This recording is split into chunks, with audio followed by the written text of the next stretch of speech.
Welcome to the show. You on? Yeah, it's good to have you back here at the gallery. So how are your investments doing with the trade war?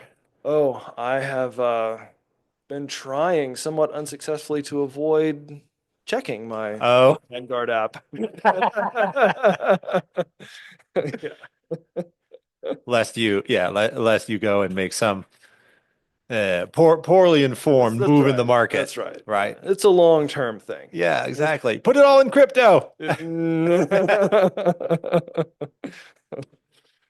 How much do you like to follow current events?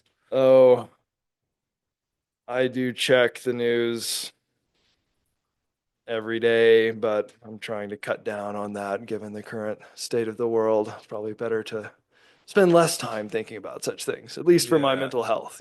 But There's always a crisis afoot. Perhaps we are dealing with crises closer to home yeah. this go round. Hmm. I'm not sure. It's tough to know what the future will hold for us here in Wyoming or us in the United States Sure. generally. Yep. Yeah, given the changes, shall we say, around Hmm. immigration, government function, and now trade. Absolutely. So, Yeah. if I suppose if one of us had a crystal ball, we'd be doing a different line of work. If you find one, let me know. Right. Yeah. Okay. We can go in on it together. Yeah. Yeah. Yeah. Good plan. Right. Hill Street Investments. Yeah. Yeah. Oh. The semester's been going well or about average, would you say? How are you feeling as we get closer to graduation? Yeah. It's been going well. I've got let's see, 2 out of 3 sophomore Latin sections at the college. I've got both, or no, yeah, 2 out of 3 sophomore Latin sections, 2 of 2 freshman humanities sections. And I didn't have the freshmen last semester, so it's been fun getting to know them this semester in humanities. And I was also able to audit the first half of Euclid with one of the Euclid freshman sections. So I got to see them in a somewhat different light, a Oh, little did bit you different have Euclid a class. card of your own in the deck? Could you have No, been called on? no, Oh, no. reason Uh, through Euclid. yes, I worked that out with Dean Olson ahead of time. Okay, gotcha. That would have been cool though, like have a professor, just come Yeah, up once or yeah. twice. Once or twice. Yeah. I wish my professor had gone up a little more often and taken some of the pressure off of us. I distinctly remember the cold sweats of Euclid. Yeah. I mean, I would just be sitting in class and like he'd take the deck and start flipping.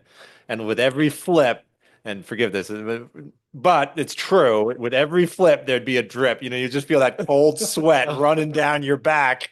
Yeah. Yeah, and then he'd call your name and you had to go up there and perform. Mhm. Yep. Yeah. Yep. The worst improv in the world. Yeah. Oh.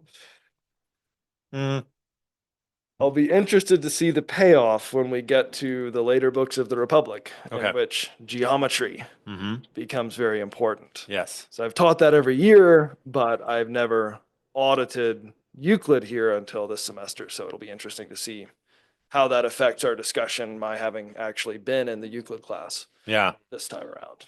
We'll see.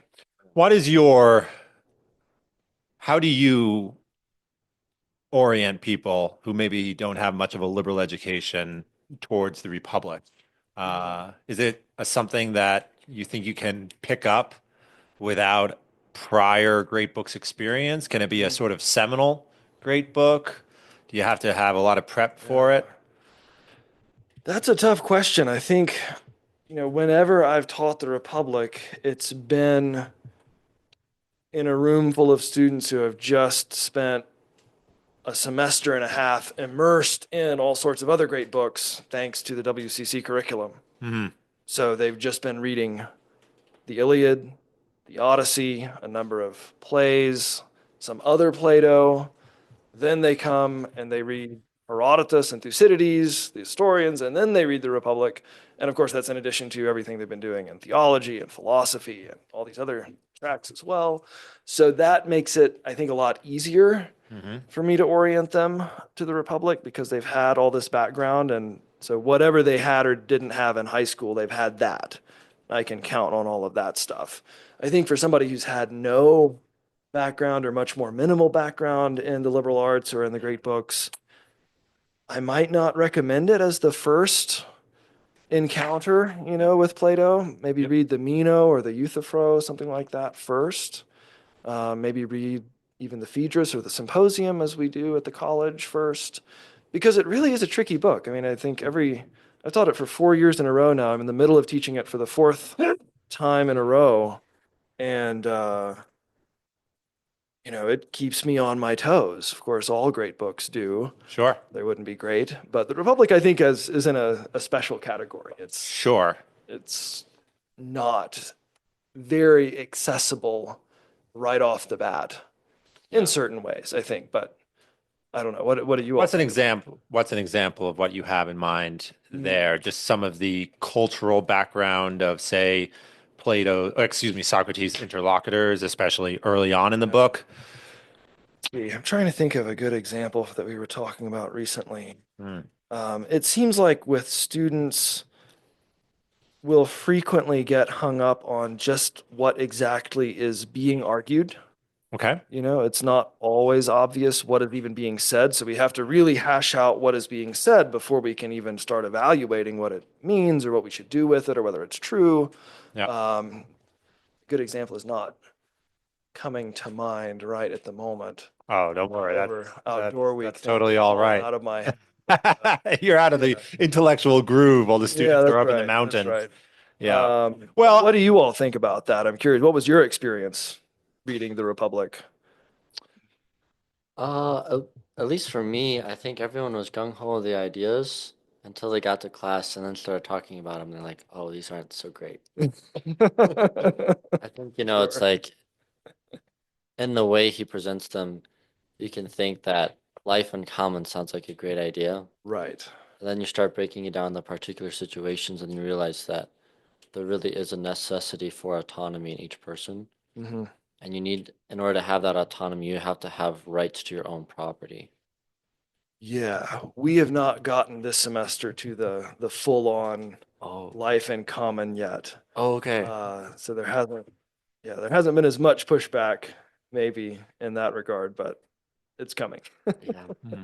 Yeah, is it towards the later book, isn't it? Yeah. Okay. Yeah. So he's at least this semester where we are right now, we're in books 4 and 5. So he's been talking about the Guardians' musical education and physical education, but he hasn't been stopped. Socrates hasn't been stopped yet by Adeimantus, who says, wait a second, we're not going to let you get away with that so easily.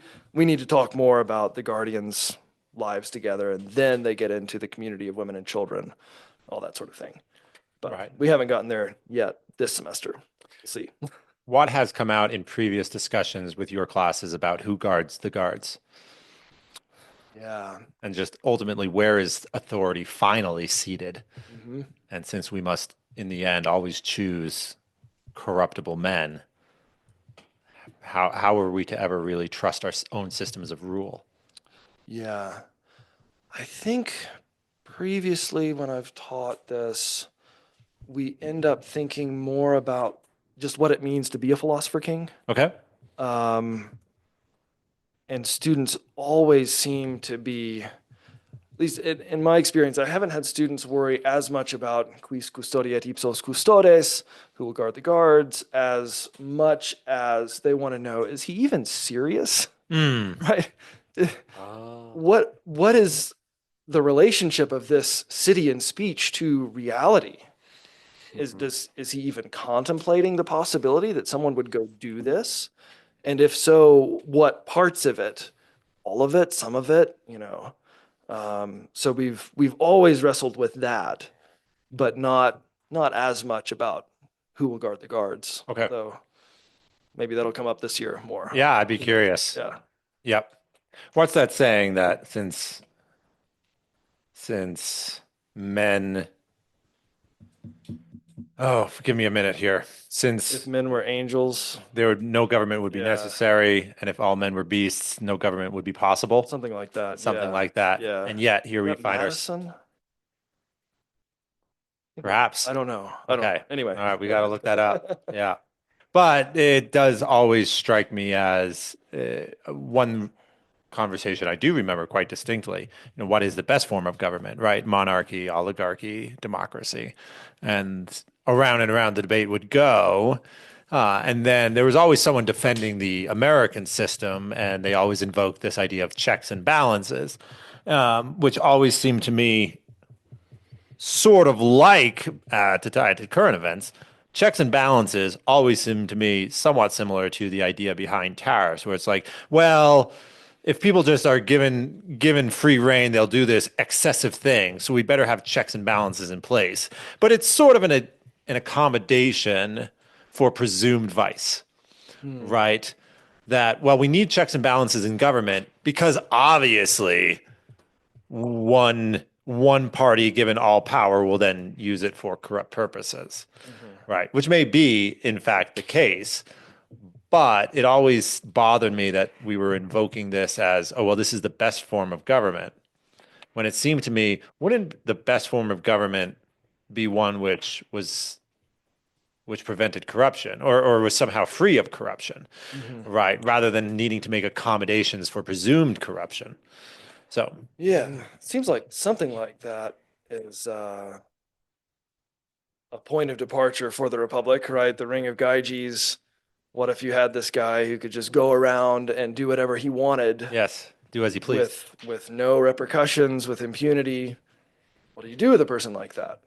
Well, you need people who are educated well, and then you have the rest of the Republic kind of trying to answer that question, I Yeah. guess. Yeah.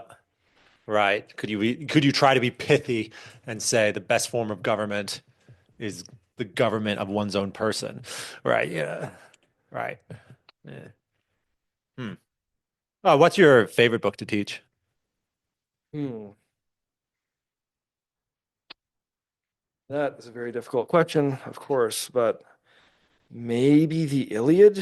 Hmm. If I had to pick one, Hmm. I'm being forced, but yeah, maybe the Iliad. Okay. But yeah, maybe the Republic, maybe the Aeneid, but probably the Iliad if I had to Okay. pick just All one. right. Yeah. Achilles' sword at your throat. You have to go with. Yeah. Yeah. We had a wonderful discussion with Cooper. Was that a year ago already? Yeah, because last time he was on, we discussed Odyssey. So yeah, Yeah. so it was probably Okay. a year ago that we discussed Okay. the Iliad with him. I'm sure Yeah. that was wonderful. Oh, it was fantastic. Yeah. Yeah. Yeah. What parts of it really resonate with you? Hmm. I will always be moved by book 6, Hector and Andromache and their child. Oh, the scene at the top of the wall. Yeah. Yeah. I read that in Greek for the first time when my son had just been born a couple months earlier, and Uh-huh. so it I think was sort of imprinted on my brain, you know. Yes. But I think overall it's just the movement of Achilles from rage to humanity, Mm-hmm. from the rage, the superhuman, but in a way almost subhuman as well, rage of a god, but almost of a beast, to the pity that he finally is able to feel for Priam as a fellow sufferer in this vale of tears. Ah, That always just, like yeah. Achilles has his first moment of self-forgetfulness, forgetting of himself. It, Well, maybe he doesn't forget. I don't know if he forgets himself or not. It's been a while now since I've looked at it since I didn't teach it last semester, but mm, um, he weeps with Priam, Priam thinking of Hector and Achilles thinking of Peleus, right? But he's able to meet Priam in suffering and get out of this rage somehow, at least for a while, in that final book. mm-hmm. And yeah, I think that just shows that more than anything else shows the genius of Homer and the complexity of the work. It doesn't question war in a way, but it also reflects on war and the suffering that war causes and the suffering that's inherent to being human. That book 24 is just one of the finest things in literature, I think. Sure. Sure. Yeah. Thank God someone recorded it. Yes. Yes. Oh. Huh. But book 6 is where Hector meets his wife and son at the top of the wall. And it's sort of he's sort of saying goodbye, and this would have, but still this is not the last time he sees them, if I I recall don't think correctly. so. Yeah, all But hope has not yet been lost okay. for Troy at that point, but they're both thinking of what the future may hold. Death for him, enslavement for her. Right. Well, that's one of the disturbing parts, right? Is that Hector actually waxes pretty poetical and thorough about the world of slavery Right. that he may leave his wife to. Yeah. Right. Yeah. You'll answer to the beck and call of another woman. Right. Right. And she will not treat you kindly. Yeah. Yeah. Yeah. Yeah. Yeah. He's pretty, doesn't have the bedside manner about it. No. Why do you think that is? I think in a lot of ways the ancients were less likely to sugarcoat things. Like they both knew that this was the reality. Hmm. And in the scene, Hector isn't telling Andromache anything she hasn't already thought about. But then the poet singing to his own audience isn't bringing up anything they all haven't been thinking about either as participants in war themselves. This is what happens. So there's some, I don't know, there's some measure of comfort. Maybe comfort is too strong, but there's something helpful about hearing reality presented in a beautiful poetic way, even if the claims that are being clothed in this beautiful poetic language are themselves, unpleasant ones. Right. Seems like the audience is still getting something out of that because it is beautiful, even if the representation rather is beautiful, even if what's being represented, not so much. Sure. Sure. Right. And there's a way in which an awareness of tragedy is a preparation for tragedy. Right. Yeah. I think Yeah. I've said on other conversations that this is why Irish people can handle tragedy so well, is because they think about it all the time. So so they're always there. It's like, wow, this terrible thing happened. Well, I was kind of thinking it would. Yeah. And that's not cynicism, that's just realism, right? Right. Yeah. Oh, of course. Of course. Yeah. There's no word for cynic in Gaelic. Yeah. It's funny. I have no idea if that's actually true, by the way. Don't call me out on that. I was just thinking of tragedy, though, the genre as well as the phenomenon in human life. When we were talking about Andromache and her plight after Hector's death, because that's exactly what the tragedies in large part deal with, right? The Greek tragedies are, in many cases about what happens to people after the Trojan War, including Andromache, Hecuba, and so it wasn't that long after Homer that other poets found fertile ground for reflection, in the very things that Hector is telling Andromache on that wall in book 6. Yeah. Yeah. Wow. Do you think there's any worthwhile comparisons to be drawn between something going so far back as the Iliad, all the way to modern American film noir? I mean, they both Maybe. deal with the sort of tragedies of life, but I guess I'm wondering in a more general way, could you compare the pride of Hector to the tragic flaws of the protagonists in film noir? That's very interesting. I'd never thought about juxtaposing those two genres together. There's something that makes me think tragedy would be. You did say epic, right? Not tragedy with film noir, or did you say No, I actually you said meant tragedy. tragedy? Okay, Yeah, sorry, I missed that. Then yeah, tragedy because in film film noirs are noir. usually not Yeah, epics. Not that's not right. Yeah, really. yeah, yeah, yeah. Yeah, there's something. I don't know. I can't quite put my finger on it. Seems like there's a difference in outlook, in quality somehow. Now I'm very intrigued. I've never thought about that. So Yeah. I don't know what it is that I'm sensing there, but in a lot of ways, yeah, it seems like there's an affinity. Hmm. Um, here's a the human condition in a, in a major way is terrible or depressing or bad things happen to people who may be good or maybe aren't good, but it doesn't really matter.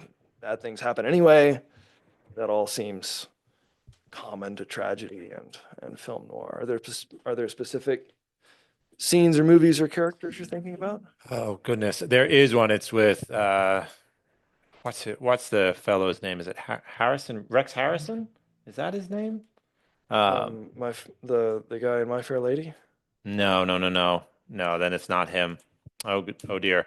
There is a film. There is a film noir, but it's actually a more modern one. I mean, I think it was made in the 80s. Um, I think it's called. Is it called Pale Moon? Something like that. So Okay. it'll come to me. But at any rate, um, yeah, I guess what struck me was the way in which a a man could have this cycle of idealism clung to with a certain measure of pride that leads to an eventual awakening of vision, an eventual filling in of his vision of the world, but only after great cost has been suffered. And I suppose that general description could be applied to Achilles, but it could also be applied to uh, again modern American stories that are found in our noir films. Mhm. Um, I don't think I want to call Casablanca a noir film. No, I don't think it is, but I think it has certain of the same elements. Yeah, Yeah. interesting. So, One of the assignments I had to do for a literary criticism course in undergrad was to take a position on whether Willy Loman's Death of a Salesman is an Aristotelian tragedy. uh-huh. And that sort of reminds me of what you're saying, that juxtaposition. I don't know if Willy Loman's or the Death of a Salesman is exactly noir or whether it would be. Presumably, there's been a movie made of it at least once. I There's couldn't a I couldn't film. say, I but certainly have seen a filmed reproduction of the play. okay, Yeah. yeah. Yeah, I don't remember the ins and outs of it now, but the same sort of problem. Hmm. Can you apply the categories? But Right. yeah. You wonder if punk rock can fit into that. Punk rock.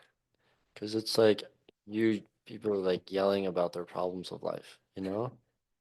It's like super deep angst in audio form. Right. Okay. Yeah. So there's a film to be made, like the modern retelling of the Iliad, where Achilles is like the leader of a punk rock band. Yeah. Uh-huh. I could see it. Uh-huh. Yeah. He's got like, Because right, horns and all stuff. their ships are black, right? Yeah, they're all Yeah, black. Yeah. there you go. Yeah. So what would you call the band?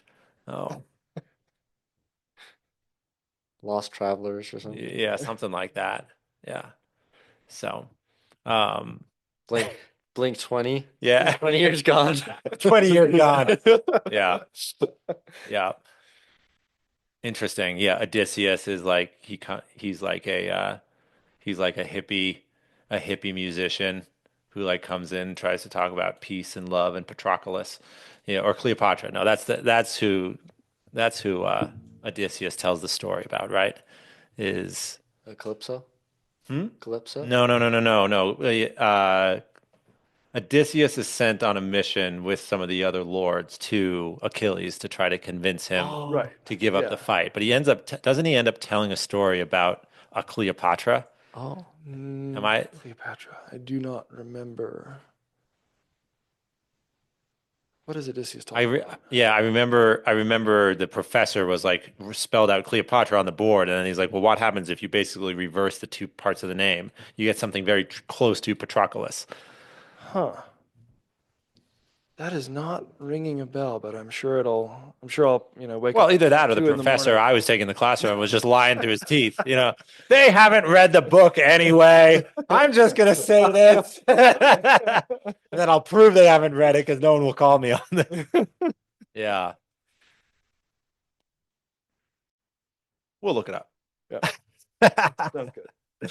So, golly, I roped you into this episode to talk about Latin, and Oh, now I've got you talking about the humanities. I apologize. Oh, I mean, I'm happy to talk about the humanities. That's what got you into Latin? Oh man. So I actually got into Latin by way of Greek. So to answer that question, I'll have to take a step further back and Further back in start time. with Greek. Yeah. Um, in in middle school and high school, I read a lot of C.S. Lewis. Not particularly original, but it was very valuable to me. And I read Surprised by Joy, where Lewis waxes eloquent about the glories of reading Homer in the original Greek. Mhm. Oh. And after reading that, I was more or less sold. I thought, okay, this is the thing I have to do. I have to read Homer in Greek. And the New Testament would be good too. That's also in Greek, Read that. Maybe read some Plato, but it was Lewis's description of Homer in Greek, I think, that really sold me on the project of learning Greek. But this is, I don't know. You can stop me if I'm getting too long-winded. No, But no, since you please. wanted to talk about language acquisition at some point, I think I could just give you the full account of how I Yes. got into language acquisition as Yes. well, and then we can see where that goes. But let's see. So I wanted to learn to read Homer in Greek, but in high school, I didn't really have the opportunity to do Greek. There was no one to teach me Greek, and I didn't really know what to do to teach myself. But I did have the opportunity to learn Spanish and French. I was dual enrolled at, let's see, stay. Take a quick It break. is,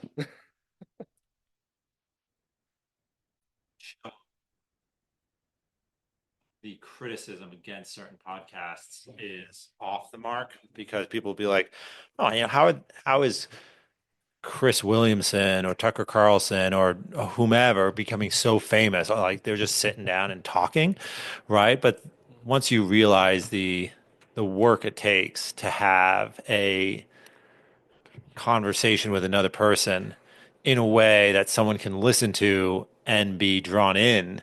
I mean, there's so many little things from the visual cues of the camera to the audio quality to the not just the audio quality of your equipment, but just the audio quality of the room that you're in, yeah. right? I mean, this is something that Tom and I have talked about is like down the line, we probably have to find a space with some softer surfaces because right now we're between literally a rock and a hard place. Right.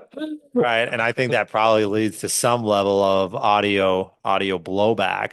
Sure. So anyway, one step at a time. So we're very happy with our new mics. Yeah, these have been sounding really Yeah. full. It's like we had these other ones, and it almost was like you picked up half the volume of someone's voice.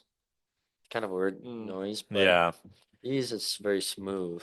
Yeah. Okay. You had to have a James Schumacher just to have like a normal level of audio pickup. Yeah. So, Yeah. though people have said to us, James Schumacher was meant to be on a podcast. He's got the voice for it. He does. He does. Yeah. Yeah. Booming personality too. Yeah. Personality plus the physical gift of the voice of his voice, along with his family. They grew up doing at least some theater. Oh, okay. Right. So Okay. Wow. some of his at least one of his brothers went much farther in theater than any of the other siblings, but there was always an element of performance Sure. in the Schumacher household. So That makes a lot of sense. it makes a lot of sense. Yes. Yeah. Yeah. So are we back on? I turned this on. We got the mics close. Shout out to Father James. Yeah. We were talking about Greek, Yeah. Latin, back to Latin, Right. or So yeah, Greek to Latin and language acquisition, all that sort of thing. Sure. So I was saying that I became interested in learning ancient Greek because of C.S. Lewis, but in high school I couldn't take ancient Greek. There was no opportunity to do that really. But I did have the opportunity to take Spanish and French. Those were the first foreign languages I really worked with. And I was at the same time. one French after Spanish. Okay. But I took 2 years of Spanish at a community college and high school, and then I took another year of French after that. And after the 2 years of Spanish, I was able to kind of sort of read Spanish. You know, it wasn't fluently, it wasn't really, really quickly, but with some help, with some notes, with a dictionary, I could get through Spanish literature. And I thought it was the coolest thing in the world to be able to read words in a foreign language and be able to understand what those words meant and to feel like I was entering into something that in a way I felt like I shouldn't have access to. You know, it felt like I was really felt almost magical that I could read these things, read these words that I really shouldn't be able to understand, but if I put the work in, I kind of sort of could understand them. Okay. And I became really almost addicted to that sensation of being able to get my brain inside a language that wasn't really my own. Okay. Thought that was super cool. Right. And I could do that with Spanish. I took a year of French. I got a book called French for Reading that let me go through the rest of the grammar we didn't cover in that year. And then I was able to do the same thing more or less for French. I was able to read French literature, again, not really quickly, not as well as I could English by any means, but I felt like I could actually read. It was real reading. It was just slower, wasn't as fluid, but it was real reading. And that was just fantastic. I felt like I'd opened, multiple new worlds up to myself, being able to do that. But I still hadn't done Greek. So I went to college. I took 2 years of Greek, and I could not do that at the end of 2 years of Greek. I did not have that feeling that I was entering another world, that I was really, making progress, that I was doing the same thing as reading in English, just not as well. It felt like something totally different. It felt like cracking a code. It was like playing Sudoku, maybe, right? It didn't feel like I was doing the same kind of thing. Felt like I was going word by word. I had to think through all the possibilities for every word. I hadn't, what I would say now, I didn't really have the vocabulary then, but I would say now I hadn't internalized anything. It was all external. I had to process most aspects of the language kind of as I went along on the surface. None of it had really become automatic. So then And this is because it's not a Romance language. so that was the question I was asking myself. Why? Why? Right? Why is it like this? This is not what I thought it would be. This is not reading Homer like a book. This is cracking Homer like a code. And that's not what I want. I don't want to crack a code. I want to read. And in a certain way, you were probably set up for a little bit of extra frustration because you had twice experienced this giddy sensation of, Right. oh my goodness, I'm seeing meaning behind the symbols on the page. Right. Whereas now I'm seeing the symbols behind the page and I'm like, oh, It's not where's the working. Yeah. meaning? Right. Right. It's not working. It's The not normal working. spell is not having its effect. Exactly. And so I started looking for the reasons. Thought, well, okay, yes, ancient Greek is harder than Spanish and French, but that can't be all of it. That didn't seem satisfying. Like, okay, yes, there's a difficulty level, but there's got to be more to it.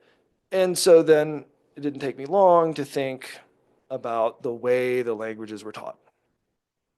In Spanish and French class, I had to do some reading, yes, but much more of my time was devoted to speaking, listening, writing. Reading was almost an afterthought. And yet, after 2 years of Spanish, I could read better than I could read Greek, when the whole 2 years of Greek, at least nominally, had been devoted to reading. Hmm. But it Okay. wasn't the kind of reading I was after. It was a decoding sort of reading. And I thought it didn't work. I never spoke a word of Greek. I remember vividly a certain class in third or fourth semester Greek. We encountered this word in our readings, nai. Do you guys know Greek at all? So we encountered this word nai, and we had no idea what it meant. Um, turns out it meant yes. It was the word for yes. Pretty common word in most Hmm. languages, right? This was third or fourth semester Greek. We didn't even know what it was, right? We had never spoken a word of Greek. We had never listened to any Greek except in, reciting paradigm charts, things like that. And so I started to think, wait, what if I could speak Greek, listen to Greek, write Greek the way I did in my Spanish and French classes? What would happen then? And so in my junior year of college, I didn't take Greek anymore. I didn't have time for it. My senior year, I didn't have time for it. But then during my senior year, I heard some very odd news. I heard that a Frenchman living in Israel was going to teach an immersion ancient Greek course in Rome. And I thought, I have to try this. I I have to have to see. be there. I have to see if this is going to do what I want. And so I went to Rome the summer after my senior year. I spent 4 weeks immersed in ancient Greek for 4 hours a day. And then I would try to hang out with classmates and speak more, right? And at the end of those 4 weeks, I could read the New Testament twice as fast as I could before. And it felt like reading.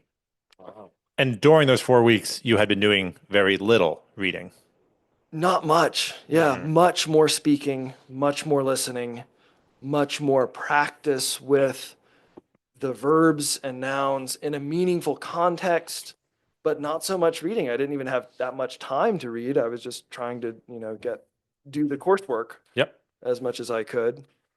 And that had all kinds of, benefits for my reading skills. Yeah. So then I was sold. I thought, okay, this is the way to do it.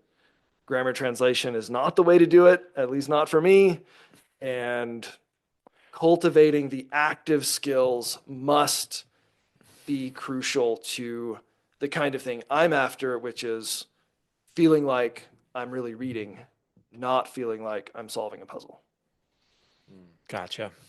I hate to be a bother about this, but if you would just swing the mic just about 10 degrees, can you rotate the mic itself? There you go. Perfect. Sure. Okay. That should be good. Yeah. Okay, so how did we arrive at this place where Greek is taught in the way you experienced for 2 full years? Somebody's making money teaching Greek this way, and somebody's being taught to teach Greek this Oh, yeah. way. Why?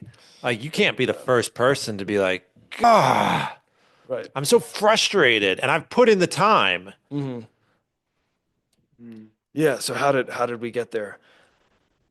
That is a great question to which I don't think I have a complete answer, Okay. but it seems like sometime over the, let's see, sometime over the 18th and 19th centuries in particular, as Latin, and it's hard to know exactly what caused what, right? But as Latin ceased to be important for scientific communication, as scholars in various fields stopped using Latin to communicate and used their native languages instead, Oh, okay. it stopped being important to communicate using Latin. And I'll come to Greek in a moment, but in Latin, it just stopped being important gradually. Even into the late 19th and sometimes into the early 20th century, you'll still find academic papers and books written in Latin. But that's like as it's petering out at the end of the 19th century, early 20th century. So This is the old guard yeah. and their last Sure. gasp of written Latin. So for example, I can think of a book published in 1912 in Germany that's in Latin, but I can also think of German works from earlier that are in German about Latin, but in German. So that's when the transition is taking place. And as it becomes less and less valuable for people to actually write in Latin, to say nothing of speak Latin, then I think there is a thought in the pedagogical realm that, hey, why are we making people speak Latin? We don't need to do this anymore. We don't need to write Latin as much. Why are we doing this? Wouldn't it be so much more efficient if we could just keep everything in English, German, French, what have you, and just translate? Wouldn't we save so much time if we did that? And that's gradually what happened. That doesn't actually sound that efficient to me. Like, if you want to have a thriving international scientific community, would it not be more efficient to have everyone speaking a common language? I think so. So something happened. Maybe was there stress upon the idea of an international scientific community? Like, we don't want to share our ideas with the French. Yeah, and that's where I don't know. Okay. I'm not ready to hazard a causal explanation there. Sure. One wonders if the increasing fragmentation of Europe in the late 19th century, leading up to things like World War I, had anything to do with that. Like you were saying, not wanting to share ideas or just becoming more interested in the value of one's national language versus a universal language that no one nation actually owns. I mean, we see that already, I think, in the Romantics, right? This idea that the native language is the only language that you can really communicate with from the heart, with feeling, with passion, right? And so that must have something to do with it on some level. If you're not speaking your native language, then you're not really communicating in the passionate way that we value now in the Romantic period. So maybe that's part of it as well. But I think there was some idea, at least, that it would be pedagogically more efficient. However wrongheaded that might be, that, hey, if we can just, it's hard to produce a foreign language accurately. It takes more time to do that. But I would argue, and I think second language acquisition nowadays backs this up, I would argue that you're actually short-circuiting the language acquisition process if all you ever do is try to take it in and not actually produce it as well. And I think that has a lot to do with the with the lower outcomes that we see for Latin and ancient Greek instruction. But then I said I would come back to Greek in a moment. I think as Latin went that way, ancient Greek followed, in large part because even today, most people who know ancient Greek have also done Latin. I think generally there's probably a subset, especially among Protestants, of people for whom that's not true, because you have a lot of Protestant pastors who have gone to seminary and done Greek and Hebrew, but no Latin. But I think in many cases, maybe for the majority of people who know ancient Greek, they know some Latin. Maybe, I don't know. I don't have numbers for that. But I think historically that's certainly been true. And so as Latin started to be taught in a different way, ancient Greek followed. There was always resistance from certain quarters, but by and large, by the time you get to the mid 20th century, certainly that was just how it was done. And I think America may have ended up with the weakest version of this system of translation. For example, when I was taking ancient Greek, we did pretty much no translation into Greek. This varies by institution, but where I took ancient Greek, we did no translation into Greek. We did only translation out of Greek into English. Whereas in the British system, even into the 20th century, the gold standard was translation into Latin, into ancient Greek, not just prose, but poetry too. Could you translate, Tennyson's verse into good Greek lyric, or could you translate, I don't know, could you translate Milton into Latin hexameter, stuff like that, which just seems almost impossibly difficult to us now.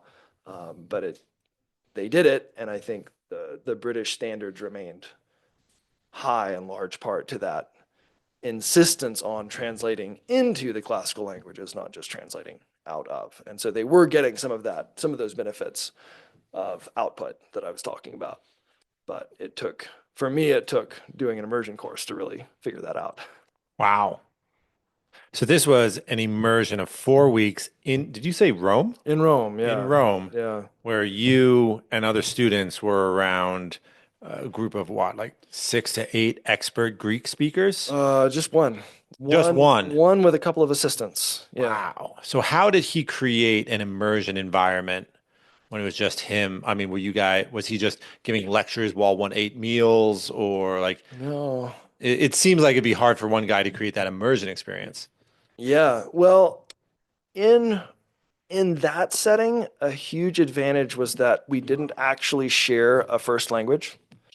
It was a very international group. And so the immersion setting was not sort of it wasn't something we had to concoct. It wasn't something that it wasn't a fiction that we had to maintain. It was more real because, hey, some of these people are from Italy. Some of these people are from France. Some of these people are from various African countries. I was in the minority. So their English sucks. That'd be But the only there candidate for wasn't there wasn't, a critical mass of native English speakers to sort of make everyone think that English was the thing to do. right. Whereas There's no temptation. yeah, there was much less temptation, right? Of course they knew, many of them knew English, some of them knew English very well, but because there was no shared L1, Yeah. it was much more easy to believe Mm-hmm. that we should stay in Greek. And Christophe, the instructor, refused to speak with us in any language other than Greek after the course started. So that helped too. And we quickly learned that the way to, behave properly in class was to go along with it. So we initially, of course, were speaking very haltingly to each other in Greek, but we were better after 4 weeks. Mm-hmm.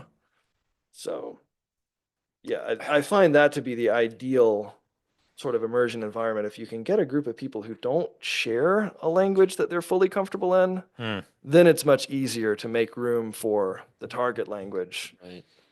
But, when here in Lander, Wyoming, it's a little bit harder to do that when I have a room full of, 13 native English speakers. It takes more work, Right. right, to create that illusion. Yes. Yes. It takes a greater sense of dedication. Yeah. Yeah. Takes more buy-in from the Yeah. students. Yeah. No, one of the things I loved about our Latin instruction when I was a student is that we'd have these Latin immersion weekends. And so we would just go to someone's house and then it was all Latin, Latin conversations, Latin readings, Latin bananagrams, Latin Scrabble, Latin horseback rides. Yeah. It really was wonderful. But yes, it takes a certain amount of raw determination to accept the mental exhaustion that comes with having to try to get everything into a target language. Yeah. Yeah. Yeah. Oh, yeah. Okay, so you did 4 weeks in Greek. You were reading it better than ever. So what was your next step there? You must have gotten out and been like, man, I made so much progress. But now I'm back in O'Hare in the Chicago airport, getting on another flight back home, and it's on American Airlines. Yeah. Yeah. Yeah. Like Yeah. what happens when you come out of the spell? Yeah. So it is impossible to maintain that sort of firing on all cylinders feeling that you get in an immersion environment. Sure. So I tried to read as much as I could. I tried to write on my own, and this was the early 2010s, so it wasn't as easy to just find people on the internet to talk to. But I ended up going back and teaching in that course the next year and for several years after that. So that was sort of my way of keeping the fire burning for myself. I knew, okay, next summer I'll be doing this again, so I need to keep it up. And I always did find that, my active skills weren't as good at the beginning of the next summer as they had been at the end of the previous summer. Right. But within a few days, it felt like things came back to me. You're back. Okay. Yeah. Yeah. But I found that reading as much as I could and writing as much as I could certainly helped a lot. And I should have done more talking to myself, but I was more afraid of looking like a crazy person at that point in my life, maybe than I am now. This crazy academic ranting to himself in a language no one understands. Exactly. Lock him up. Yeah. Wow. Okay, so how many times have you done this camp then? Let's see. So I came back to Rome for several years after that to do that particular course, that maybe 4 or 5 times. And then I also did it a few times in the United States, in Florida and in Virginia.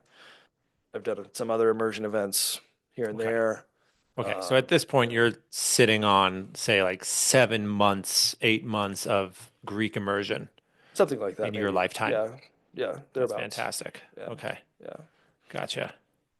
I'm doing it again this summer at the University of Dallas. Okay. For any listeners who might be interested. You're right. Yeah, 1 week Greek immersion seminar at UD with Christoph Rico, the guy that I took that Greek course with a number of years ago. He's one of the best ancient Greek speakers in the world, so it's been a real privilege to get to work with him Mm-hmm. on a number of these things.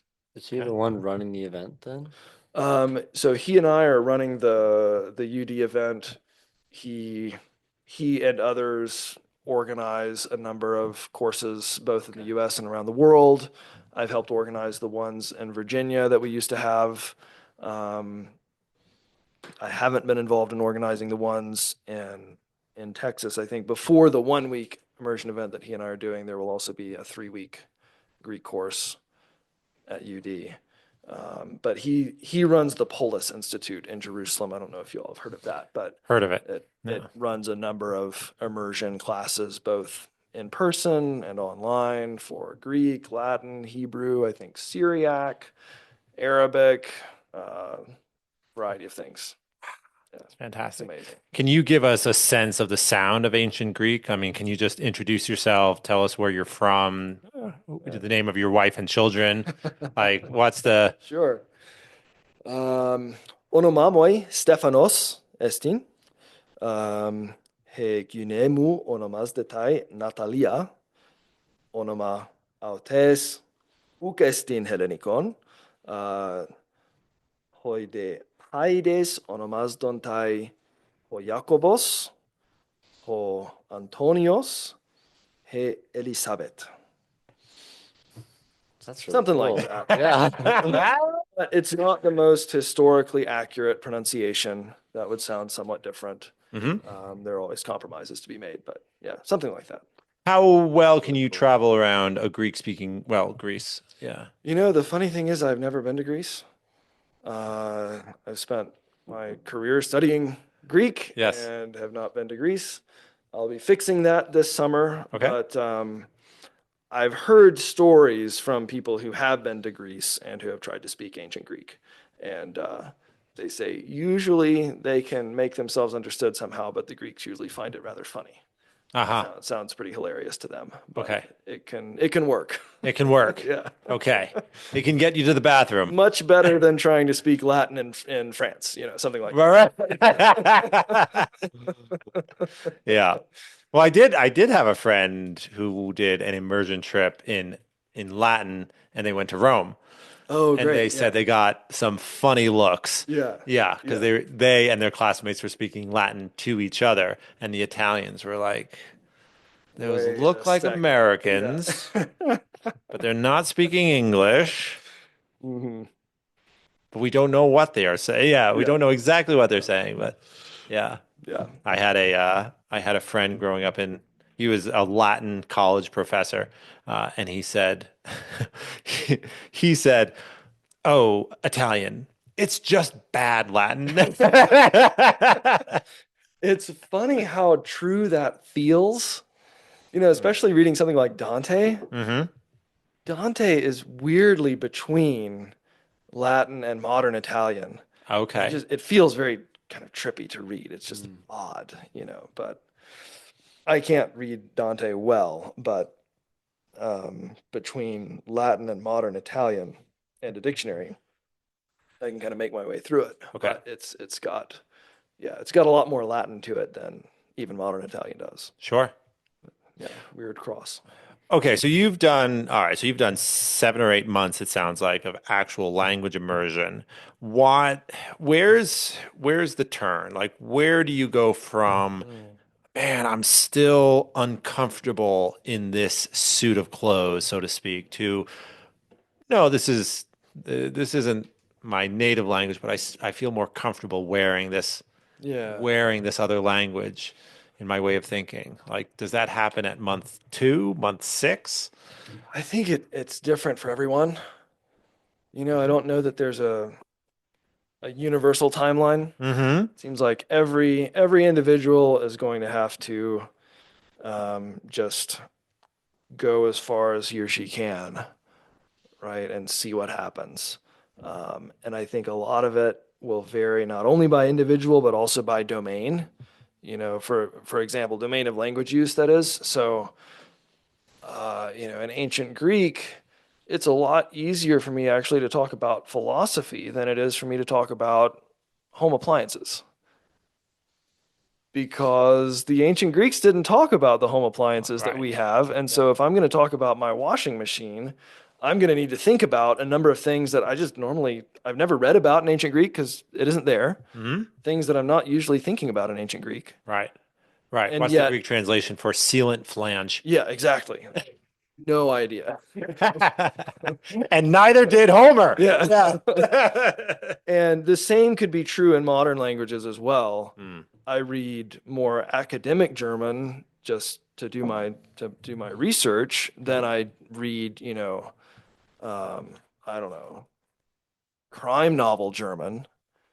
And I don't speak German well at all. But if I were pressed to speak German, I would do better talking about ancient Greece and Rome in German, because that's what I read about, than I would trying to talk about, the latest German TV show or some, German politics or something like that. So I think it can vary so much, even within a language, even for a given person, based on the sorts of things that that person takes in Mm-hmm. over a long period of time. Right. Right. So that doesn't That, really answer your question. well, I mean, it may be the only answer possible, right? Where one person might be saying, "Oh, I've been studying this language for 2 years," and another person might say the same thing. But then when you dig down into what the two different people have been doing, Yeah. Yeah. it might be totally different activities. It might be a totally different level of dedication to it. So, yeah, what have you been doing and how hard have you really been doing it? Right. What I find interesting about your account of Greek is it sounds to me as if your first 2 years of Greek study were, in a way, an exercise in frustration. In some ways. Yeah, Yeah. where it's like, God, not really better than me on day one, which I can imagine being deeply frustrating because you can't get that time back. Yeah, I felt like I had learned a lot of things about the language, Uh-huh. but I hadn't learned the language.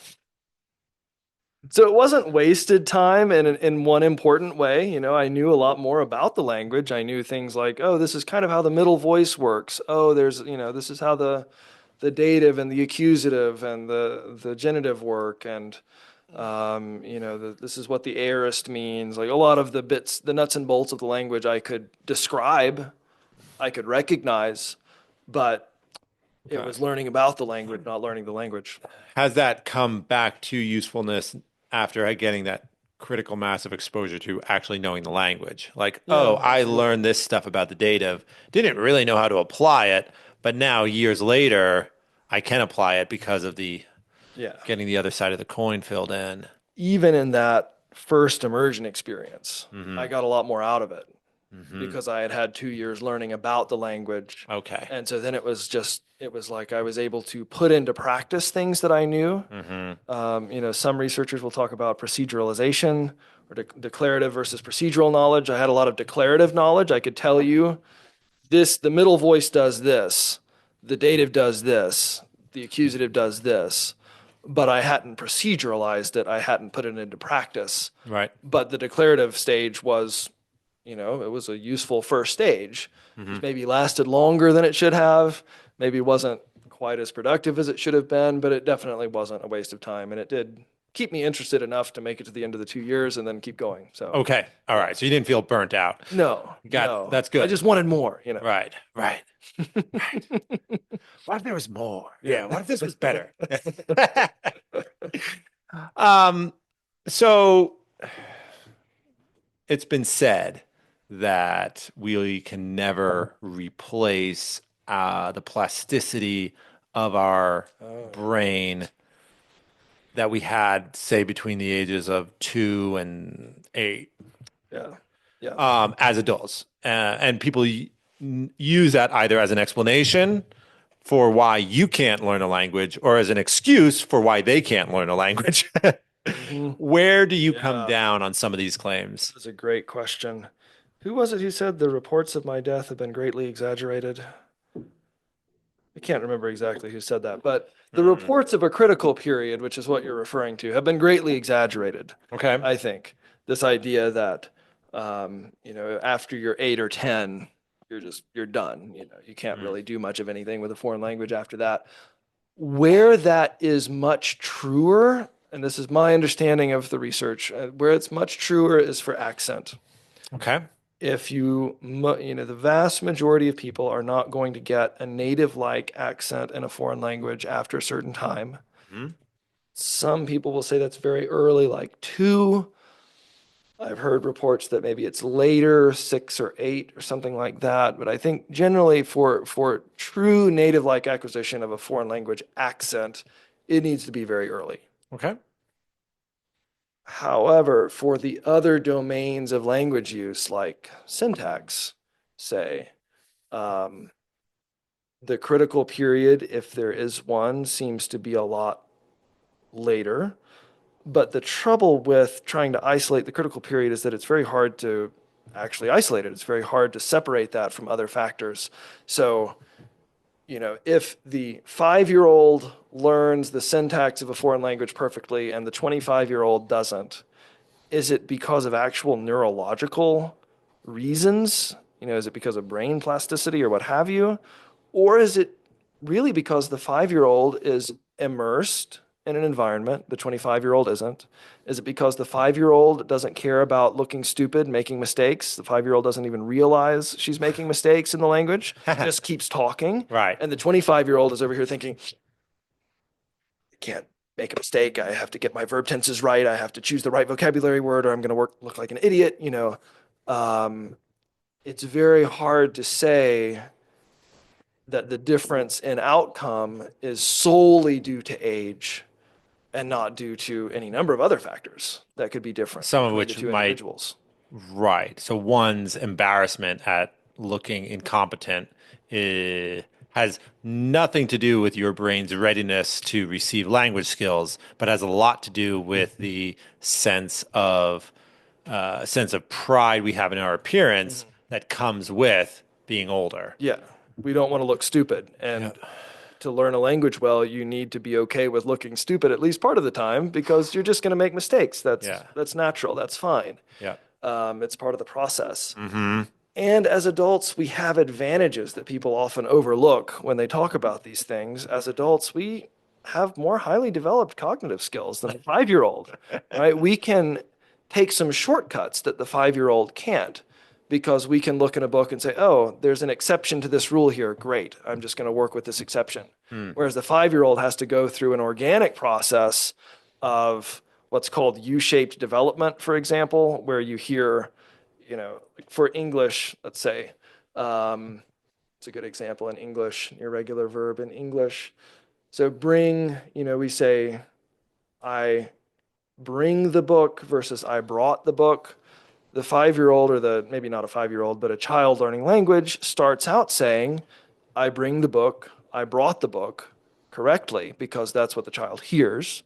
But then the child realizes, not consciously, but from the environment, it becomes clear to the child that there's a rule according to which you add ed to the regular, to the present form, right, or the present infinitive of the verb. And so then the child starts to say, well, I bring to the book. I bring the book. I bring to the book.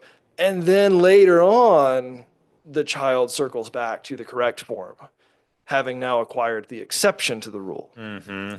Right? but you can't explain that to a 3-year-old. Right. It's a waste of time to try to say, no, no, no. You need to say brought because that's the irregular past tense form. No, it's going to happen as it happens. But you can say that to an adult learner. Sure. And so we have some advantages actually over children in foreign language learning, but people don't usually talk about those as much. Sure. I remember Walker Percy wrote in one of his books that a child will learn a language in 3 years without anyone taking very much trouble about it. And I remember reading that and thinking, maybe I need to know more what he means because to me it sounds like bullshit. Yeah. Because In what way? because my observation of 1, 2, and 3-year-olds is it seems to me that people are constantly taking a great deal of trouble to teach them the language. And the Right. kids are taking a great deal of trouble to learn it Sure. too. Sure. Yeah. Yeah. Right. I mean, how many times did my mother like pause and be like, no, not spaghetti. Spaghetti. Spaghetti. Right. Like, yeah, I mean she did, and she had 6 kids. She did that with all of us, right? Like Yeah, when she get looking back on her life, how many hours of her existence were dedicated to the correct pronunciation of the word spaghetti? Right? Yeah. To say nothing of thought, thorough, through. Yeah. Yeah. I mean, I see this in my own kids. Like particularly my 4-year-old now, she's very invested in her language acquisition. Okay. She's an experimenter. She's a practicer. She picks things up from the environment, tries them out. And she's working really hard to learn English and Latin. We speak Latin at home.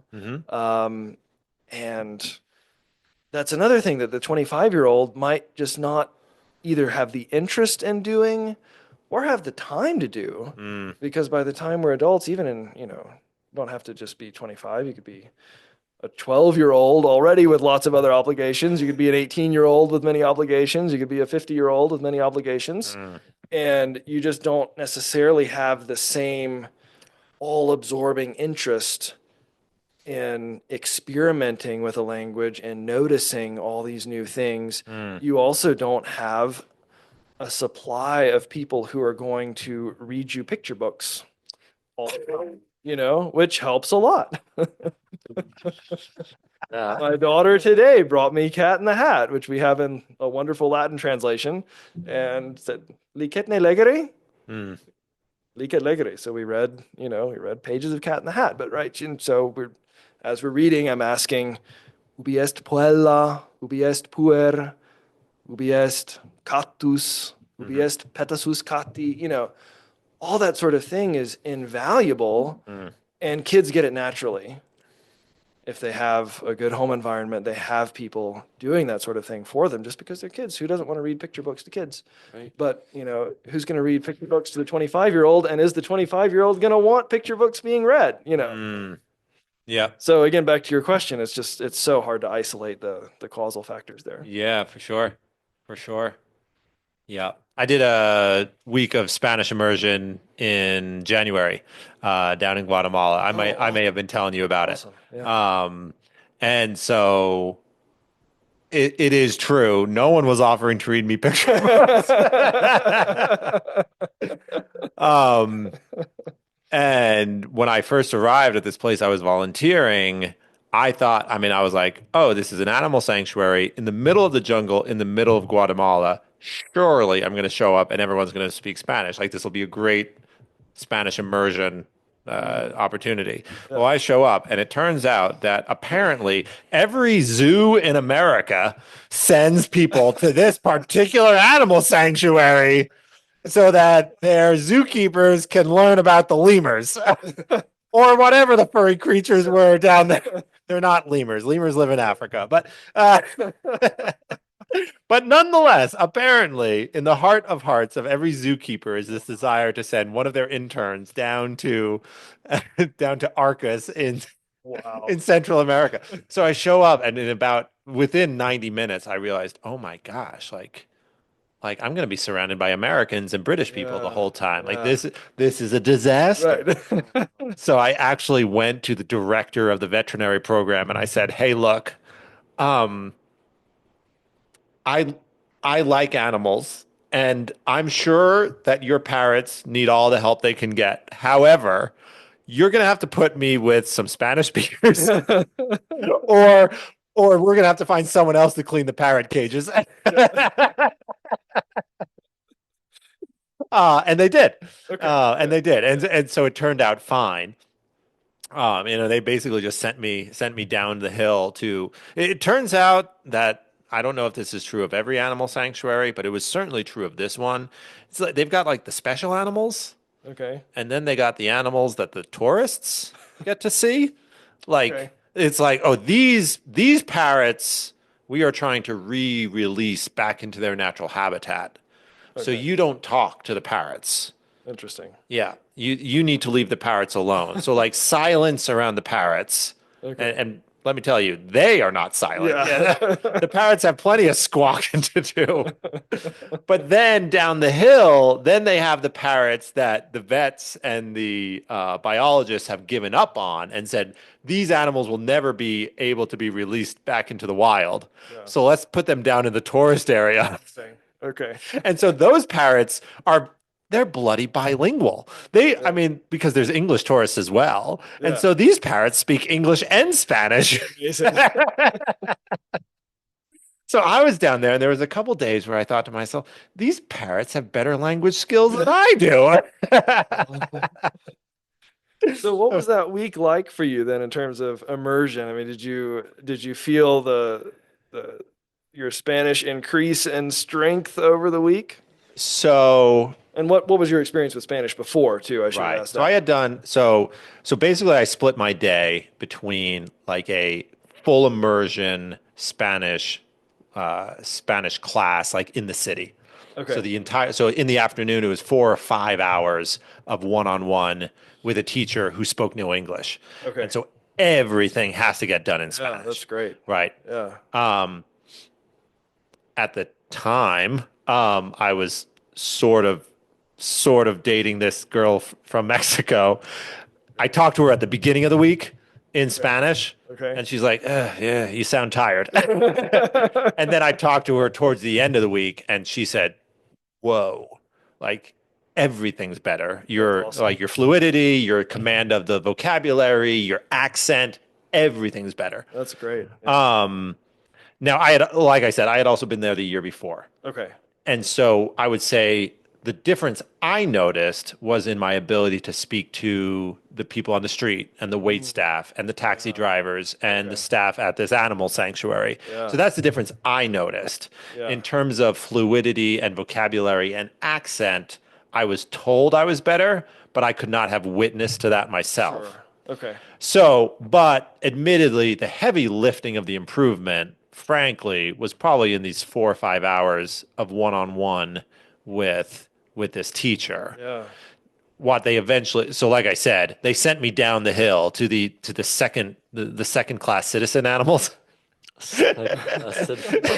But their caretakers are all are all native Guatemalan guys. And so I would just spend like 6:30 in the morning to like 11:30 in the morning with them, and just cleaning animal cages. So I got really good at cleaning leopard cages. Okay. But A, we were working, and B, shout out to Jorge and Melvin. However, you guys are only interested in talking about girls.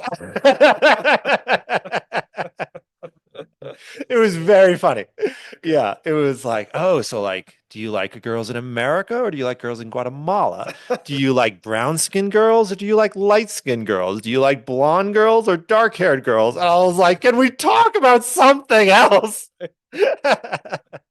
So you talk about an experience of like, yeah, in a certain sphere of topic, Yeah. I might be better. Well, after a week of cleaning monkey cages with Jorge, I can talk about girls There you go. fairly well. So, yeah, so it was good. So again, the improvement I felt was this January versus January a year ago. But I was frankly pretty flattered by what this one commenter from Mexico City said about my accent, Yeah, particularly, as well as some of the other skills sure. that go with it. Um, but the reason I asked about like getting out of the Greek immersion course that you mentioned Yeah. was so like I came off that week in Guatemala and then was in Belize for a few days. So in Belize, it's in certain parts of Belize, it's kind of this like two-part world, like half Spanish, half English, right? And so I could sort of feel myself coming off the high. And Yeah. then of course I came Yeah. back to the US Uh-huh. and it's like, dang, like, am I even making any progress? Like the Right. sense of progress is so much slower by comparison that you start to worry, am I actually regressing a little bit? Yeah. And I can't swear to that either way, Yeah. because I just don't have I don't have that native speaker commentary about like, oh, Jonathan, in January you were much sharper Right. than you are in April. Right. So, and frankly, at this point, I'm afraid to ask. Yeah. Yeah. So, I did a couple of online lessons on italki with a guy from, was it Ecuador? I don't remember.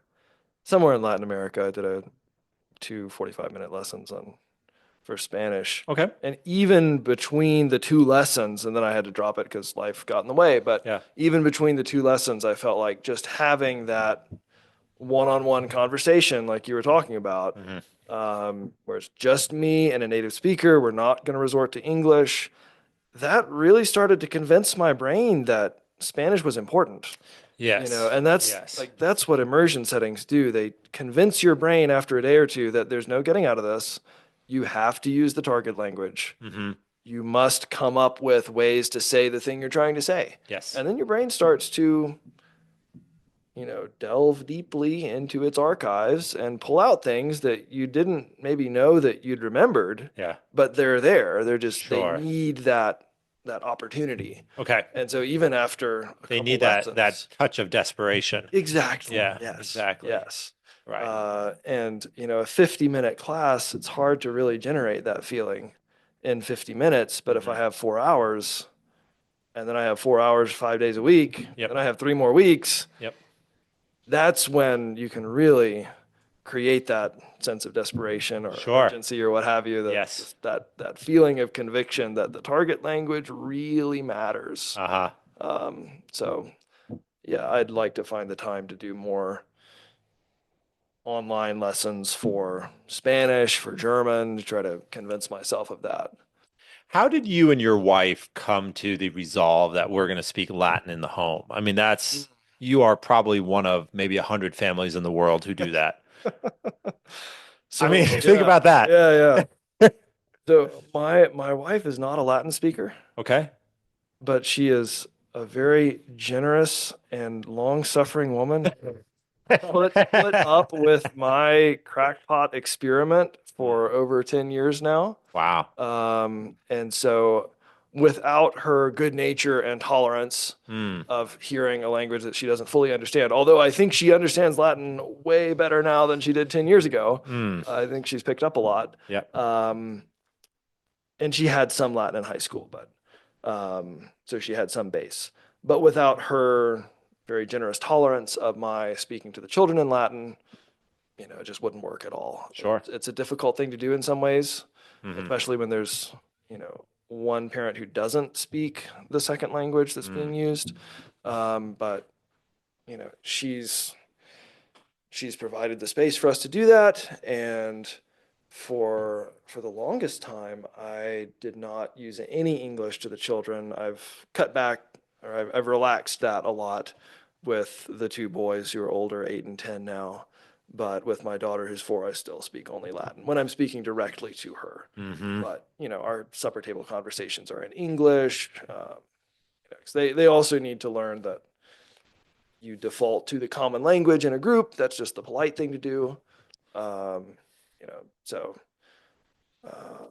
yeah. Well, I'm sorry. I think I've forgotten exactly what your question was, but Oh, just how does it work? Or well, sure. That's an interesting question. My first question was, how do you how did you guys arrive at the How like, did we okay, yeah, choose? Yeah, we're that's right. gonna That's right. do this, That's which is sort of like, yeah, we're gonna elect to be the weirdest people on our block. Yeah. Yeah, exactly. So my oldest child was born in 2014, which was right when I started speaking Latin myself. Okay. Actually, kind of a terrible time to decide you're going to speak Latin exclusively to your newborn yeah. when you're just starting it yourself. What's the Latin word for diaper? Subligar infantile. Subligar Yeah, infantile. yeah. At least that's what we've used. I mean, with some of these equivalents for modern things, like there's some judgment involved, but that's what we settled on. Um, yeah, so I was not a proficient Latin speaker at that point, but there's also a limited number of things you need to say to a newborn. Hmm. And I thought, if I want to do this, and I talked to Natalie about it, and she was on board, but I thought, if I want to do this, I can't wait until he's 6 months old or a year or 2 years or 5. I just have to jump right in. Now. I just have to jump right in.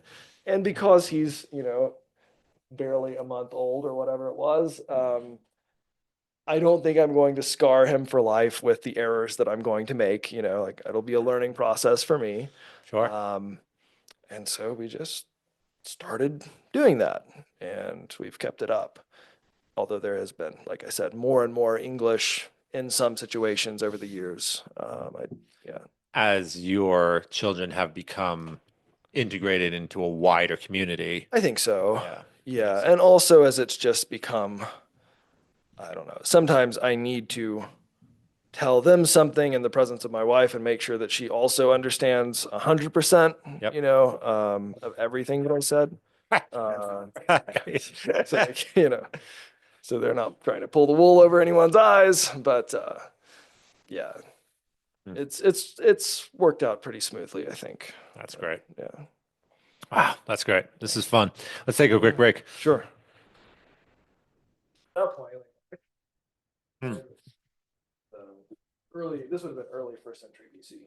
Mhm. Still actually Republican, not Republican name only.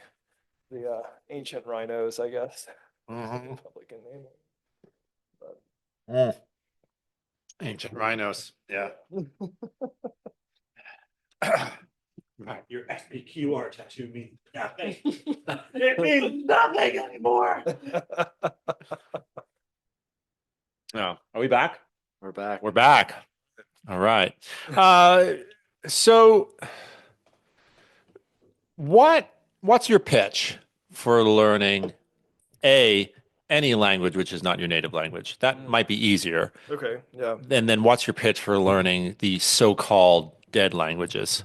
Yeah, that's a great question. So maybe I should start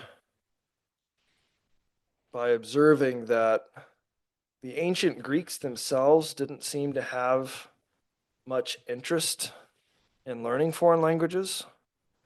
Some of them did in some ways, but in large part, they seemed to think they could get by just fine with Greek. Uh-huh. And so I think there's some truth to that attitude in that I don't necessarily believe that everyone should learn a foreign language just to learn a foreign language.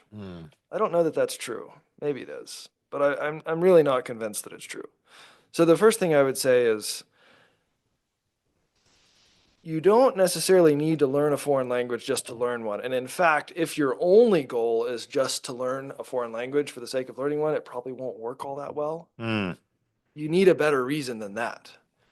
Okay. But what I would venture to say is that many people, maybe most people, among that percentage of the world population that doesn't have to be bilingual just to exist in daily life, because a lot of people are in that situation, not so much in the United States, but in other parts of the world, it's just normal to speak 2, 3, 4 languages from very early on because it's just in the air. What are you going to do? So assuming we're talking about a monolingual who has the luxury of deciding whether or not to learn a foreign language, then I would say there's probably some language out there that would be very rewarding, but you have to find what it is.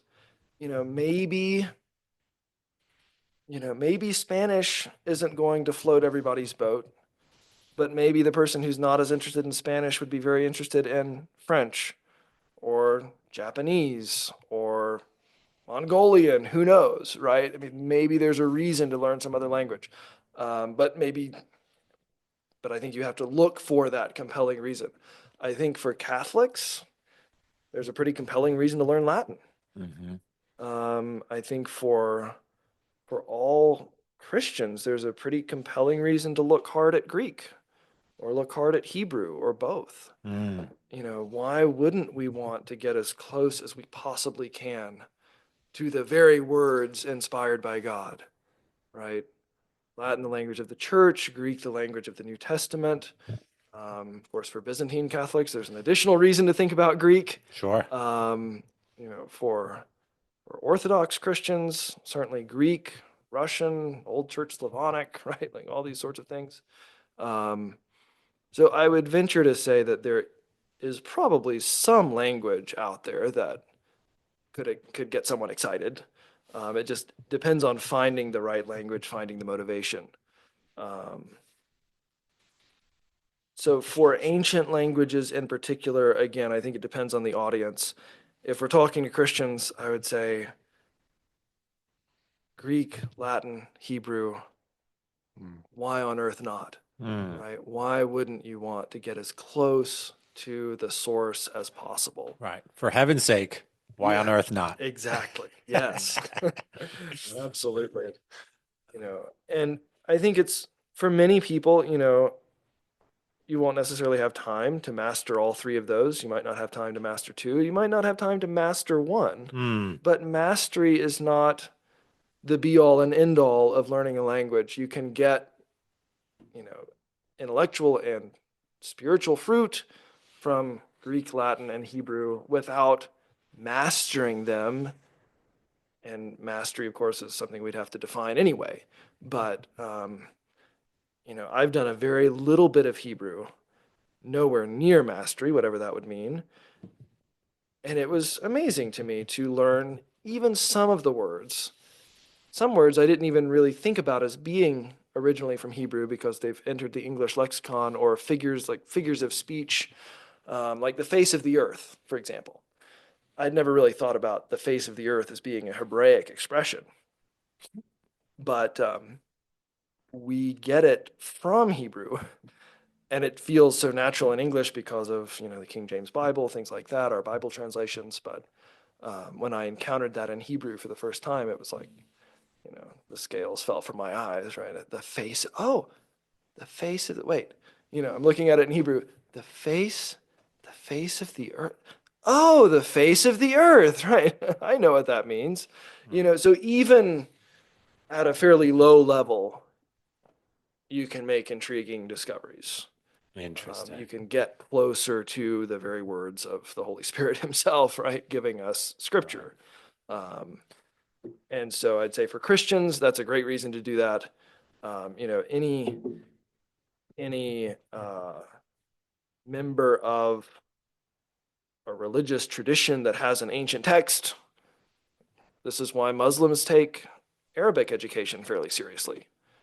For, even my understanding is that classical Arabic is fairly close to modern standard Arabic, but even modern standard Arabic is not the dialect that, say Egyptians grow up speaking. It's the dialect on the news, but it's not the dialect of the streets. So even they are learning, in a way, they're learning a foreign language just to access the original of the Quran. This is why Jews have historically taken Hebrew education very seriously. And I think we as Catholics in particular, as Christians in general, should take ancient language education much more seriously than we do. What kind of world would it be if a large majority of Catholics knew Latin well? And I don't know if that's ever really It'd be been a the different case church, for centuries. that's and for sure. centuries. Yeah, but what would that be like if we took Latin education that seriously? um, you know, if there were many more than 100 families in the world raising their children in Latin, All right. like that would be something for Catholic identity, that's for sure. But yeah, I think my answer to the question of why ancient languages is, again, there has to be a reason. Hmm. That reason might come from your faith. That reason might come from your intellectual interests. That reason might come from just thinking ancient Rome is really cool. There might be all sorts of reasons, but there's got to be some kind of reason. Sort of like there's got to be a reason, for people to go to the gym every day or every other day, or to stay Right. So, physically fit. Just yeah. thinking it would be nice to be physically fit is probably not going to keep people coming back to the gym when it's 5 degrees outside and 5 in the morning. and 5 in the morning in Wyoming in Shout out to January. Tom. Yeah. So Yeah, but it's okay. So there's got to be a you gotta find your reason, but it's got to be like a fire in your belly to some degree. I think Like, so. oh, I Particularly gotta do this. for an Yeah. ancient language that's, morphologically complex, that's you're not going to pick up by osmosis. I mean, in a way you can, but you've got to be very intentional. Mm. Got to have a reason. Right. Yeah. Got to go to Italy for a week at a time or a month at a time. Yeah. Yeah. Yeah, that sounds fantastic. I mean, yeah, I guess that's one of the advantages of the academic life is that you do typically have 90 days between the spring and fall semester in which you can be very deliberate about what you do with that time in a way that's not true in other careers. Exactly. Yeah. Yeah. No, it's So I great. recognize my own good fortune and being Yeah, able to do this that from the this perspective of privileged something. life you Yeah, live. yeah, picking my privilege. Yeah. Yeah, yeah. No, that's fascinating. It's fascinating to think about. What's your golly, there's so many directions I want to go, and I know we're limited on time. Um, what I want to go back to language acquisition, I think a little bit. What sort of stock do you put in dreaming in the target language, things like that? Like people like once or twice I've reported to someone that I had a dream in, I had a dream in Latin. This was true when I was in school or more recently, I had a dream in Spanish, but does it really mean anything or what are your thoughts there? I don't know that I have a very informed opinion. Mm. With my own dreams that I think are in foreign languages, I always wonder, was it really in a foreign language or was my brain creating the illusion for me that it was in a Oh, foreign language? okay. Because I've had dreams where I was convinced that people were speaking in fluent French, Yep. but I can't do that. And you were understanding what they meant. And so but it was, yeah, it was fluent French in the dream. I think I understood it in the dream, but was it an illusion? Was my subconscious dredging up fluent French? Like, is there some switch that I could flip that I haven't figured? Right. I don't know. So I guess with the dreams in foreign languages, I think I've had dreams in Greek, for during or after immersion events, things like Wow. that. But I've never put that much stock in them, Sure. partly because I'm never quite sure how real they are Yep. in terms of the language. So I think, hey, if it happens, great. It's cool. It's usually motivating, but I've never taken it as a sort of gold standard. This means I'm doing it right. Maybe not. Sure. Hmm.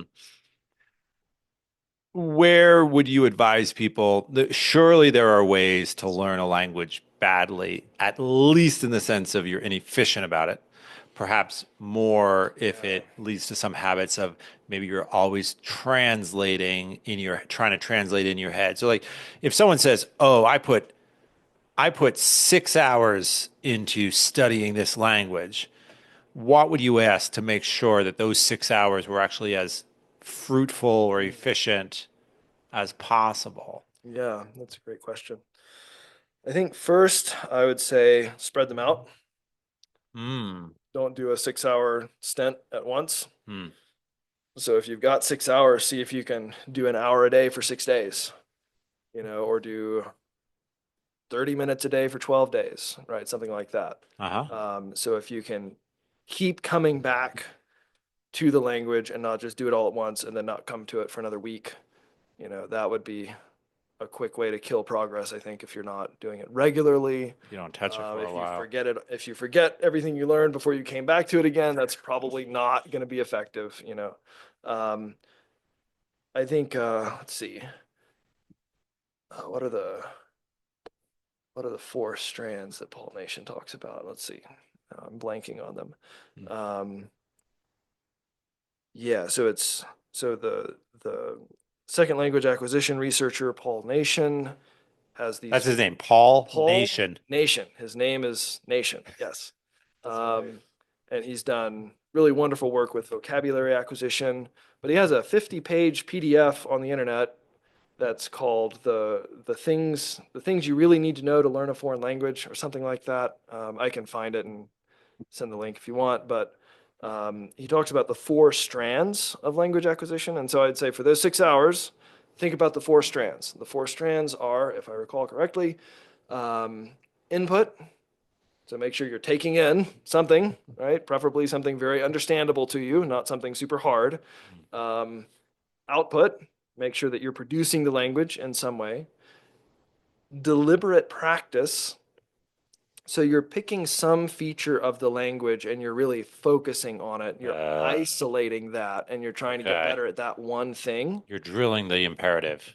Yeah, you're drilling it, but you're doing it in a meaningful way. You're not just you don't just have a super long list of forms or something. You're just converting forms kind of mindlessly, but it's embedded in some sort of meaningful context. Okay. You're trying to get better at that one particular thing. And then the fourth one, again, I think I'm recalling this correctly, is fluency development, something like that, where you're not focused on accuracy at this point as much. You're just trying to get better at producing the language without really having to think about it. And Okay. you're going to make mistakes as you do that, but Right. that's okay because this is a strand, one of Yep. the four, in which accuracy is not your primary goal. Accuracy is more of a focus in the deliberative practice. Yeah. Okay. You're just trying to empty the magazine at the target. Just Basically, yeah, sure. word vomit. Yeah. Yeah, but Make with time for word vomit. but with a purpose, you know, or Yeah. it could be writing, Yep. could be speaking, could be writing. But I would say look at your 6 hours, maybe try to give a majority of the time to input, maybe give, of what's left, say, 40% of the time is left, maybe 10 to 20% for output, maybe 10% to deliberative practice. Those percentages are probably off, but I would say more time for input, somewhat less time for output, maybe a little less time for deliberative practice, and then fluency development probably should get more time than deliberative practice. Okay. somehow. But I Right. think again, you'd want to try that out, reflect on how it went, make changes for next time. And it can be helpful to keep a log too, because then you can look back and say, okay, last week I did these things and I felt like that went well in these ways, badly in these ways. I don't feel like I'm making progress in this area. And then you can say, all right, what should I do differently Sure. this coming up week? So constantly reflect Mm-hmm. as well. Yeah. Don't just get stuck in a rut and then realize 6 months later, oh, I'm not any better than I was. Right. Yeah. Makes a Yeah. lot of sense. No, it can be frustrating to think, oh man, did I waste time that I dedicated to it? Right. I mean, I think that might be, Yeah. it might be one saying thing. It might be frustrating in a certain way to be like, I wanted to do this thing, but I just never really dedicated time to it. It's like, well, yeah, that's kind of your fault. Fix it. Yeah. But if you just say, no, I put time into this and it hasn't produced fruit, I mean, that would be deeply frustrating, I Exactly. imagine. Yeah. So, Yeah. yeah. So it's sort of like how teachers are always advised to reflect. As a language learner, you have to think of yourself almost as your own teacher Right. in that way, because even if you're not teaching yourself the language because you don't know it well enough to do that, that's why we're learning it, you're still thinking, okay, I'm going to choose this course, I'm going to choose this book, I'm going to choose to use my time in these particular ways. And so just as reflection, explicit reflection is helpful for teachers, it's also really helpful for language learners who are taking that guiding role for themselves Yeah. saying I'm going to run my education for this language in a particular way. Keep thinking about, what you're doing there. It's Sure. really helpful. Wow. Wow. So this summer you're going to be back in Greek camp. I'll be doing, the Synodos Hellenike, the Greek gathering, as it were. I'll be doing that at UD. The week before, I expect to be helping run a Latin immersion backpacking trip through the college with Scott Olson. And we'll be going into the winds, spending a week just hiking, speaking Latin. Sounds So fun. that'll be amazing. And yeah, those are the language immersion events I have lined up this summer. Right. Right. Yeah. How does one say, bear? Everyone run! That'd be Ursus, right? Yeah. Okay. Cavete ursum, au fugite. Every man for himself.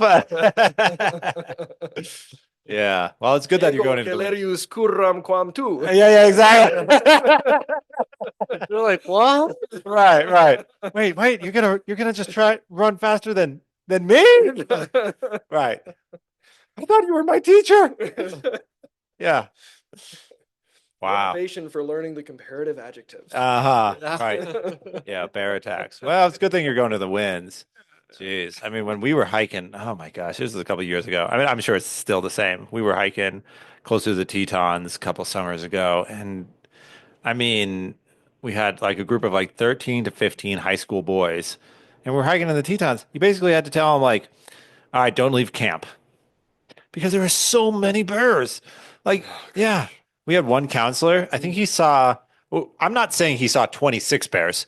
I'm saying he had 26 bear sightings in Man. something like 30 days. Right. So he was basically seeing a grizzly every day. Wow. Right. And yeah, and so they were just everywhere and like following people like from camp to camp, Oh my like goodness. trying to see if there was food at they go into your kitchen or what was your kitchen site and look for scraps. I mean, and and you've got all this high sugar, high fat, high salt food scraps that are presumably being left behind, at least to some degree. Right. I mean, can you imagine being a bear? You know, I mean, like, geez, this is the gravy train. Yeah. I follow that little caravan of folks and get all the free food. So Yeah. yeah, Wow. yeah. No, it's yeah. So it's good you're going to the winds. That's where my first trips were, and yeah, you have to deal with black bears. Like they're around, but man, the Tetons with all those grizzlies, just nightmare. Yeah, yeah. It's like you can't even really go fishing, like especially not by yourself. Whereas in the winds, like you got to keep an eye out. You got to have bear spray, but you can go and fish the river for the afternoon. So it's pretty different. So yeah, well, so that's an exciting summer, man. So you're going to do some Greek, you're going to do some fun. Latin, and then you're continuing to do some research as well. I am. Yeah, I've got some irons in the fire there that I need to work on. Okay, so can you give us a little hint, or is it keeping it Sure. under your hat? No. So I will be before I go to Greece, after I go to Greece, I'll be in the Netherlands to deliver a paper on Plutarch, his life of Cato the Elder, which I taught last semester in Humanities 201. Okay. So that was serendipitous. I had the idea for the paper directly because of that course. And then I've got I'll be revising that conference paper into an article over the summer, probably. And I'm also in the very early stages of revising my dissertation into a book. So I'll be working on a sort of book proposal over the summer to share with some publishers and see how that goes. Yeah, That's pretty exciting. exactly. Trips to Greece don't pay for themselves. Yeah, I don't think academic monographs pay for trips to Greece either. All right, can't quit the day job yet. That's right. Yeah. Okay, so you're doing the Latin immersion trip for current WCC students or just whomever is interested? So it's really exciting. This summer is the first time we've been able to open up a WCC style Latin immersion trip to anyone who would like to come, who has That's some Latin awesome. experience. Okay. Yeah. All right. How can people find out more information, or is that on the website, or Yeah, is it through so Core? it's through Core. We have a link on the Core site for the Latin immersion trip. That's awesome. And yeah, I believe we still have room left if anyone listening is potentially interested. Okay. Scott Olson or I are happy to answer questions about it. Okay. Perfect. Yeah. Yeah, we'll definitely hook people up with that in our Yeah. description link and everything. So Perfect. yeah, yeah. Okay. Well, golly, Stephen Hill, such a pleasure to have you. We got to have you back soon. Yeah, that'd We're be gonna have to great. hear tales of Thanks Greece for and the having me. Netherlands and Yeah, evading sure. bears up in the mountains. So yeah, yeah. So gracias, Tibi. Gracias, Wolves. It's good to have you, man. Yeah, it's great to be here. Thanks for having me. Perfect.